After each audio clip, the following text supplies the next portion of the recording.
పోలీసులను అడ్డుపెట్టుకుని కూటమి ప్రభుత్వం చేస్తున్న తగు దౌర్జన్య కాండ ఎక్కువ కాలం సాగదని జగన్మోహన్ రెడ్డి అన్నారు. చంద్రబాబు మెప్పు కోసం పోలీసులు ఇష్టం వచ్చినట్లు చేయకండి, ఎల్లకాలం ఈ ప్రభుత్వం ఉండదు అని ఇప్పటికైనా పోలీసులు మారండి అని జగన్ హెచ్చరించారు. చంపించిన తర్వాత మా ప్రభుత్వం వచ్చిన తర్వాత ప్రతాప్ రెడ్డికి మేము గన్మెన్ సౌకర్యం మేము కల్పిస్తే చంద్రబాబు నాయుడు గారు వచ్చిన తర్వాత ఆ గన్మెన్ ను తీసేసి చివరికి ప్రతాప్ రెడ్డిని చంపే కార్యక్రమం చేయడానికి ఏకంగా చంద్రబాబు నాయుడు గారు పురమాయించిన పరిస్థితులు మన కళ్ళ ఎదుటే కనిపిస్తా ఉన్నాయి.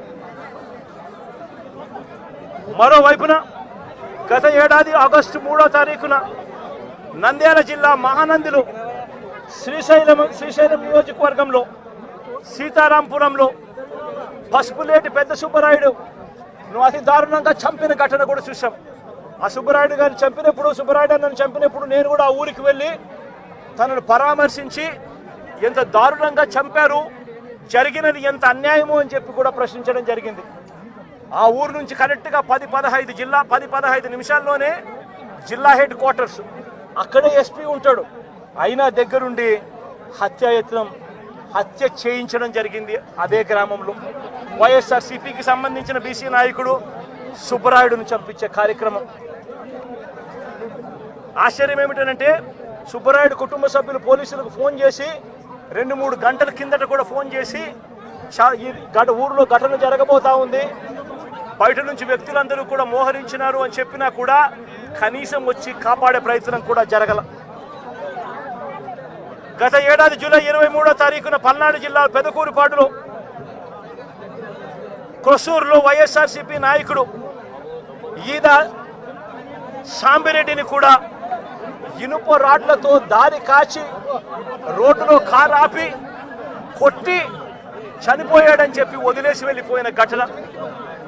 చివరకు తను హాస్పిటల్లో చేరడం, బ్రతకడం, ఈ రోజుకి కూడా తనకు 2 కాళ్ళు 2 చేతులు కూడా ఈ రోజుకి కూడా ఆపరేషన్ మీద ఆపరేషన్ చేసి అవి బతికించే కార్యక్రమాలు చేసే కార్యక్రమాలు ఈ రోజు కూడా జరుగుతూ ఉంది.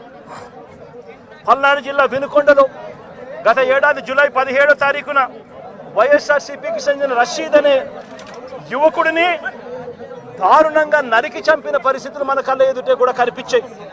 ఈ ఘటన నేషన్ వైడ్ ఢిల్లీలో మేము దీక్ష చేస్తూ రషీద్ను చంపిన నడి రోడ్డు మీద చంపిన ఘటనను కూడా ఢిల్లీలో దీక్షను చేస్తూ యావత్ దేశానికి కూడా చూపించిన పరిస్థితి కూడా చూసాం. చంద్రబాబు నాయుడు గారి పరిపాలనలో ఈరోజు ఏం చేస్తూ ఉన్నారు అనంటే దొంగ సాక్ష్యాలను వీళ్ళే క్రియేట్ చేస్తూ ఉన్నారు. వీళ్ళే దొంగ సాక్ష్యాలను క్రియేట్ చేసి వీళ్ళకు నచ్చని నాయకులందరినీ కూడా ఒక పద్ధతి ప్రకారము కేసుల్లో ఇరికించి జైళ్ల పాలు చేసే కార్యక్రమము. గ్యాస్ ధరల పెంపును వ్యతిరేకిస్తూ విజయవాడ మహంతి మార్కెట్ వద్ద సిపిఎం ఆధ్వర్యంలో ధర్నా. మాట్లాడుతున్న సిపిఎం రాష్ట్ర కార్యదర్శి వర్గ సభ్యులు సిహెచ్ బాబురావు, కేంద్రంలోని మోడీ ప్రభుత్వం 3వసారి అధికారంలోకి వచ్చిన తర్వాత రాష్ట్రంలో చంద్రబాబు నాయుడు గారు, పవన్ కళ్యాణ్ గారి ప్రభుత్వం, కూటమి ప్రభుత్వం అధికారంలోకి వచ్చిన తర్వాత ధరలు తగ్గిస్తామనే మాట చెప్పి మళ్ళీ 10 నెలలు తిరక్కముందే వంట గ్యాస్ మీద 50 రూపాయల ధరలు పెంచారు. దీనివల్ల దేశంలో 9,160 కోట్ల రూపాయలు జనం నెత్తిన ఒక్క దెబ్బ భారం పడతా ఉంది. పెట్రోలు డీజిల్ మీద 2 రూపాయలు పన్ను పెంచారు. దీనివల్ల 32,000 కోట్ల రూపాయల భారం ట్యాక్స్ రూపంలో పడుతుంది. ఇవాళ వెంటనే పెట్రోల్ రేటు పెరగకపోవచ్చు, కానీ అంతర్జాతీయంగా సగానికి పెట్రోల్ డీజిల్ ధరలు పడిపోయినాయి. ఇక్కడ తగ్గించాల్సింది పోయి దాని మీద ఎక్సైజ్ డ్యూటీ పెంచి ప్రభుత్వం ఖజానా నింపుకుంటా ఉంది. అంటే సుమారుగా 41,000 కోట్ల రూపాయలు ఒక్క దెబ్బతో జనం నెత్తిన భారం వేశారు. ఇప్పటికే అన్ని రేట్లు పెరిగిపోయినాయి, కరెంటు బిల్లులు పెరిగిపోయినాయి. దీనికి తోడు ఉపశమనం కలిగించాల్సింది పోయి ఇంత దెబ్బతీస్తా ఉందంటే, ఒకవైపున కేంద్రంలో మోడీ ప్రభుత్వం జనం మధ్య తంపులు పెట్టి మతాల పేరుతో చిచ్చు పెట్టి వాళ్ళ రాజకీయం చేసుకుంటున్నారు. వక్ఫ్ బిల్లు సవరణ పేరుతో దేశం దృష్టిని మళ్లించేసి మైనారిటీలకు వ్యతిరేకంగా జనాల్ని రెచ్చగొడుతున్నారు. మేమంతా హిందువుల కోసమే పుట్టామని చెప్తున్నారు. మరి వాళ్ళ గ్యాస్ రేటు భారం పడేది ఎవరి మీద? హిందువులు లేదు, ముస్లింలు లేదు, క్రైస్తవులు లేదు, అందరినీ కలిపి మూకమ్మడిగా ప్రజల కళ్ళు కప్పి భారం వేస్తా ఉన్నారు. అందుకే ఈ పెంచిన 50 రూపాయలు వెంటనే తగ్గించాలి. పెట్రోలు, డీజిల్ అంతర్జాతీయంగా ధరలు తగ్గిపోయినాయి కాబట్టి సగానికి సగం రేటు తగ్గించాలి. కానీ పన్ను పెంచారు. కూటమి ప్రభుత్వం దీపం పథకం అన్నారు. మేము మీ అకౌంట్లో 300 రూపాయలు డబ్బులు వేస్తామన్నారు. అది కూడా సగం మందికి డబ్బులే పడలా. అది కూడా 3 బండలకే రేట్ డబ్బులు వేస్తామన్నారు. ఇక్కడేనో 50 రూపాయలు రేటు పెంచేశారు. ఎన్నికల ముందు చెప్పిన మాట ఏంటి, వాళ్ళు చేస్తున్న పని ఏంటి? అందుకే దీనికి ఉమ్మడి బాధ్యత అటు మోడీ గారు, చంద్రబాబు నాయుడు గారు, పవన్ కళ్యాణ్ గారు ఈ భారాలకి బాధ్యత వహించాలి.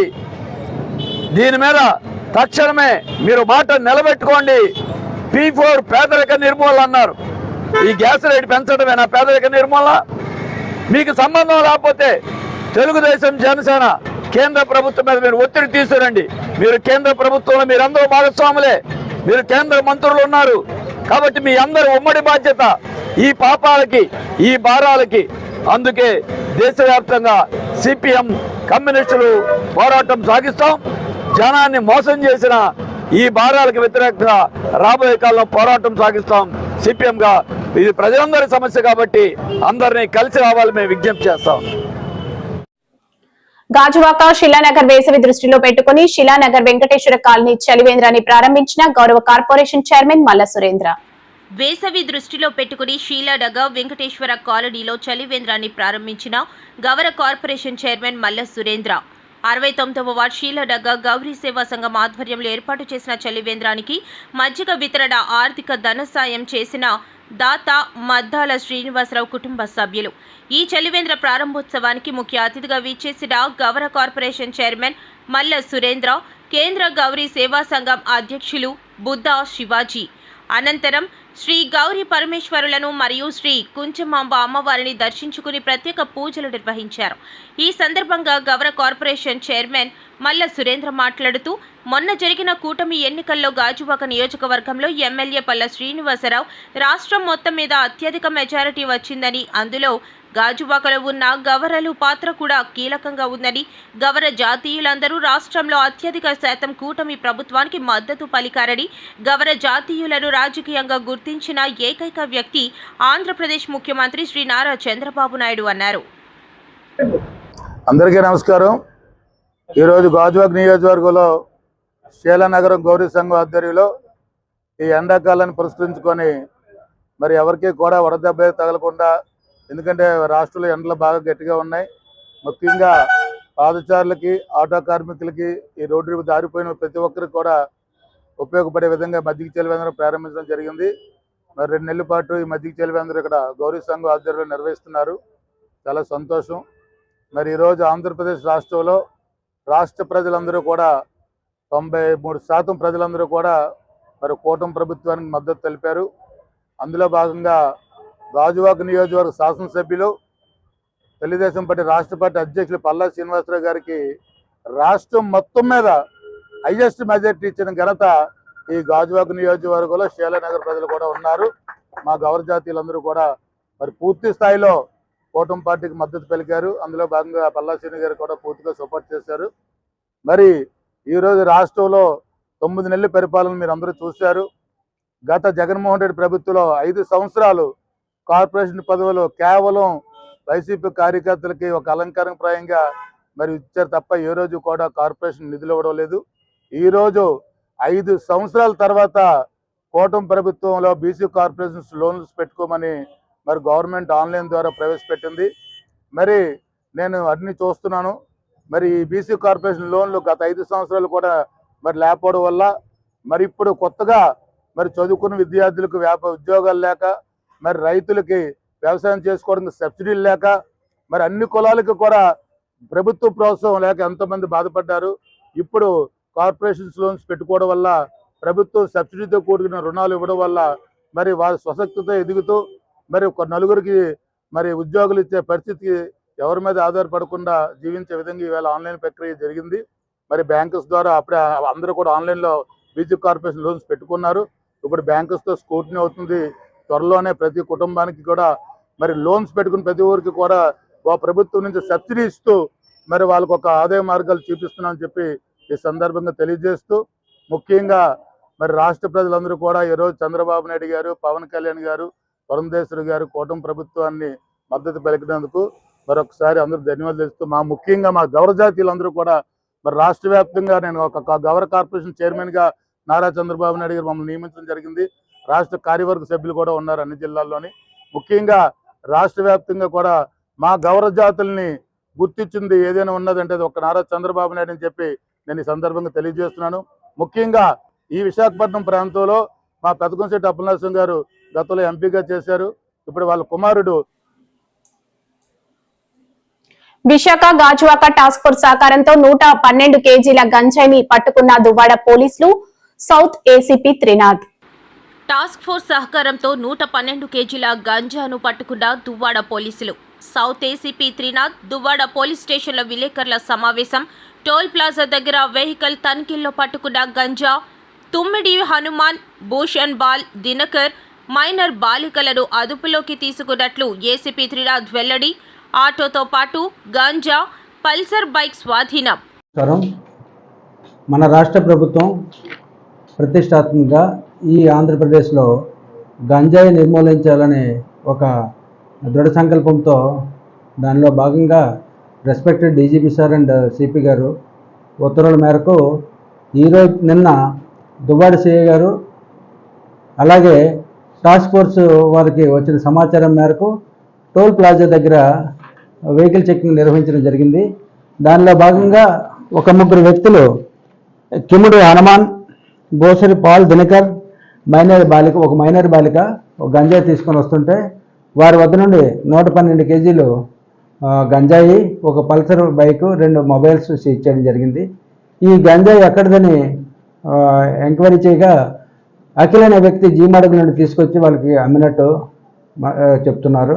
అయితే ఈ గంజాయిని బెంగళూరు తీసుకెళ్లాలనే ఆలోచనతో వాళ్ళు తీసుకెళ్తుంటే మార్గ మధ్యంలో మనకు సమాచారంతో ఇది పట్టుకోవడం జరిగింది. ఇంకా దీని తాలూగా మూలాలు ఎక్కడెక్కడ ఉన్నాయనేది కూడా ఎంక్వైరీలో జరిగింది. వీళ్ళు ప్రీవియస్ కేసెస్ ఉన్నాయో లేవనేది ఎంక్వైరీ చేయడం జరిగింది. దాంట్లో CCTVs అదర్ సిస్టమ్స్లో వెరిఫై చేస్తే వీళ్ళకి మొదటిసారి కేసు, ఇంతకుముందు కేసులు లేవు. ఇదే తొలి కేసు. దీని కాస్ట్ సుమారు 4 లక్షల నుండి 4.5 లక్షల వరకు దీని విలువ ఉంటుందని తెలుస్తుంది మనకు. 112 కేజీలు ఆటోలో తీసుకొస్తుంటే పట్టుకోవడం జరిగింది. ఆటోను కూడా సీజ్ చేయడం జరిగింది. ఒక పల్సర్ బైక్ కూడా ఫాలో అవుతుంటే పల్సర్ బైక్ను కూడా పట్టుకోవడం జరిగింది. వాళ్ళ దగ్గర నుండి 2 మొబైల్స్ కూడా సీజ్ చేయడం జరిగింది. ఈ రోజు మంగళవారం జిల్లా పరిషత్ సమావేశ మందిరంలో జరగనున్న సర్వసభ్య సమావేశంలో మీడియా సమావేశంలో మన జిల్లాలో అన్ని నియోజకవర్గాల్లో ఉన్నాయి ఇళ్లకి త్రాగునీరు కంపల్సరీగా ఉండాలి. కింజరపు అచ్చెన్నాయుడు రాష్ట్ర వ్యవసాయ సహకార పశుసంవర్ధక మార్కెటింగ్ పాడి పరిశ్రమ అభివృద్ధి మరియు మంత్రివర్యులు జిల్లాలో తాగునీటి సరఫరాలో ఎటువంటి ఇబ్బందులు తలెత్తరాదని అధికారులను ఆదేశించిన మంత్రివర్యులు తాగునీరు ఇబ్బందులు ఉన్నాయనే మాట ఉండకూడదు అధికారులకు ఆదేశం. జల్ జీవన్ మిషన్ గత ప్రభుత్వ నిర్లక్ష్యం కారణంగా జల్ జీవన్ మిషన్ పథకం వినియోగంలో విఫలం. జిల్లాకు ప్రతి ఇంటికి కుళాయిల ద్వారా స్వచ్ఛమైన తాగునీరు అందించేందుకు తొలి విడతగా 2,000 కోట్ల రూపాయలు మంజూరు. జిల్లా పరిషత్ సమావేశ మందిరంలో మంగళవారం నిర్వహించిన సర్వసభ్య సమావేశంలో పాల్గొన్న గౌరవ రాష్ట్ర వ్యవసాయ శాఖ మంత్రి కింజరపు అచ్చెన్నాయుడు, హాజరైన శాసన సభ్యులు గొండు శంకర్, బగ్గు రమణమూర్తి, జిల్లా పరిషత్ చైర్పర్సన్ సిరియా విజయ, జిల్లా కలెక్టర్ స్వప్నిల్ దినకర్ పున్కర్ అధికారులు పాల్గొన్నారు. ఎంపీపీలు, జెడ్పీటీసీలు పాల్గొన్నారు. ఆ నియోజకవర్గం మూలపేట పోర్టుకి ముఖ్యమంత్రి వచ్చారు. స్థానిక శాసనసభ్యుడు నేను.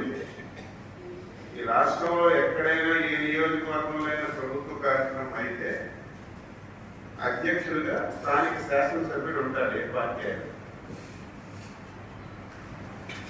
ఆ రోజు నా పేరు కానీ రామ్మోహన్ రెడ్డి గారి పేరు తీయలే, అయినా ఎక్కడికి వచ్చి సందర్భం వచ్చింది కదా. నేను డే1 నుంచి అందరికీ చెప్తున్నాను, మళ్ళీ చెప్తున్నాను, ప్రోటోకాల్ 100% పాటించాలి. ఎవరో కొంతమంది కింది స్థాయిలో ఈ రాజకీయాలు ముడిపెట్టి నేను మన ఓపెనింగ్ వెళ్ళాను, నా 2 పేర్లే కనిపిస్తున్నాయి. తీసినంత వరకు నాకు తెలియదు. ఏ 2 పేర్లు ఏంటి, ప్రోటోకాల్ ఉండాలి కదా, ఇక్కడ నుంచే జరిగితే వాళ్ళ మీద యాక్షన్ తీసుకుంటారని కూడా చెప్పాను. కొన్ని దగ్గర హోదాల ఫోటోలు వేస్తున్నారు, దాన్ని ఏదో ఇదే శాశ్వతంగా ఉన్నట్టుగా, ఏదో ఫోటో వేస్తే గౌరవం వచ్చినట్టుగా, అది కూడా తీయమని చెప్పారు. కాబట్టి గత ప్రభుత్వం అది చేసింది కాబట్టి, ఈరోజు మాకు అధికారం వచ్చింది కాబట్టి ఆ విధానం ఎప్పుడు కూడా లేదు. మళ్ళీ చెప్తున్నాను, ప్రోటోకాల్ ప్రకారం ఫాలో అని చెప్పి కలెక్టర్ గారు గతంలో చెప్పారు, మళ్ళీ చెప్తున్నాను, ఎక్కడైనా ఎవరైనా ఫాలో కాకపోతే సీరియస్ గా కూడా తీసుకోమని చెప్పి కోరుతున్నాను. ఇక్కడ సూపర్ 6 గురించి మాట్లాడారు, నేను రాజకీయాలు ఎక్కువ మాట్లాడుకోలేదు, కానీ స్వాగతం చెప్పారు. సూపర్ 6 కి ఈ ప్రభుత్వం కట్టుబడి ఉంది, అందులో ఎటువంటి సందేహం లేదు. కానీ గత 5 సంవత్సరాలు ఆ రోజు పరిపాలించినటువంటి ప్రభుత్వం ఏ విధంగా చేసిందో నేను చెప్పవలసిన అవసరం లేదు. ఇక్కడ రాజకీయంగా అసలు ఆ ప్రస్తావన రాకూడదు. నాకు జరిగినటువంటి ప్లాట్ఫామ్ లో నేను మాట్లాడతాను. సూపర్ 6 ఇప్పటికే 3 ప్రభుత్వ ఆరోగ్య రంగాన్ని దారుణంగా దెబ్బతీశారు. మాజీ మంత్రి సిదిరి అప్పలరాజు విమర్శ. ప్రభుత్వ ఆరోగ్య రంగాన్ని ముఖ్యమంత్రి చంద్రబాబు నాయుడు దారుణంగా దెబ్బతీశారని మాజీ మంత్రి వైఎస్ఆర్సీపీ నాయకులు సీదిరి అప్పలరాజు ఘాటుగా విమర్శించారు. పలాసలో ఆయన మీడియాతో మాట్లాడారు. ఓ పక్క ప్రభుత్వ వైద్య రంగాన్ని నాశనం చేస్తూ ఉన్న వ్యవస్థలన్నింటినీ ప్రైవేట్ పరం చేస్తూ రాజకీయం కోసం ఆరోగ్య భద్రతను గాలికి వదిలేసి ప్రజల్ని మళ్లీ అప్పుల బాధ పెట్టిస్తున్నారన్నారు. ఇప్పటికే మెడికల్ కాలేజీలు ప్రైవేట్ పరం చేశారని, ఆరోగ్య ఆసరాను రద్దు చేయడంతో పాటు ఫ్యామిలీ డాక్టర్ కాన్సెప్ట్ను ధ్వంసం చేయడంతో ప్రజారోగ్యం రంగం దారుణంగా దెబ్బతినిందన్నారు. కూటమి ప్రభుత్వం అధికారంలోకి రాగానే ఆరోగ్యశ్రీ పథకంను పూర్తిగా నిర్వీర్యం చేశారని మండిపడ్డారు. నెట్వర్క్ ఆసుపత్రులకు బిల్లులు చెల్లించడం నిలిపివేశారన్నారు. దీంతో ఆసుపత్రులు చికిత్స కోసం వస్తున్న రోగులను వెనక్కి తిప్పి పంపుతున్నాయన్నారు. గత ముఖ్యమంత్రి వైఎస్ జగన్మోహన్ రెడ్డి ప్రజారోగ్యానికి అత్యంత ప్రాధాన్యత ఇచ్చి ప్రభుత్వ వైద్య రంగంలో విప్లవాత్మక మార్పులు తెచ్చారని కొనియాడారు. ముఖ్యమంత్రి చంద్రబాబుకు ప్రజారోగ్యంపై శ్రద్ధ లేదని విమర్శించారు. పీపీ సెంటర్లు పెడతామని ప్రకటిస్తున్నారని, గతంలో ఉన్న పీహెచ్సీలు, సిహెచ్సీలు, మెడికల్ కాలేజీలు అమ్మేస్తారా అని ప్రశ్నించారు. అంటే ఆరోగ్యశ్రీని ఆపేసి పేదలని పీల్చి పిప్పి చేస్తున్నటువంటి ఘనత ఈ కూటమి ప్రభుత్వానికి వస్తుందని ఈ రోజుతో నేనైతే భావిస్తా ఉన్నాను. ఎంత అన్యాయం అండి ఇది! ఇంతకంటే అన్యాయం ఏమైనా ఉంటుందా? ఏం పాపం చేశారు నాకు అర్థం కాదు. కేవలం నీకు ఓటేయటం అన్నటువంటి పాపం తప్ప మరి ఏం చేశారు ఈ రాష్ట్రంలో ప్రజలు? ఈరోజు నెట్వర్క్ హాస్పిటల్స్ అసోసియేషన్ వాళ్ళు ఆశా ప్రతినిధులు రిలీజ్ చేసినటువంటి నోటు మనం ఒకసారి గమనిస్తే, గత ఏప్రిల్ నుంచి నేటి వరకు అంటే కరెక్ట్గా 1 year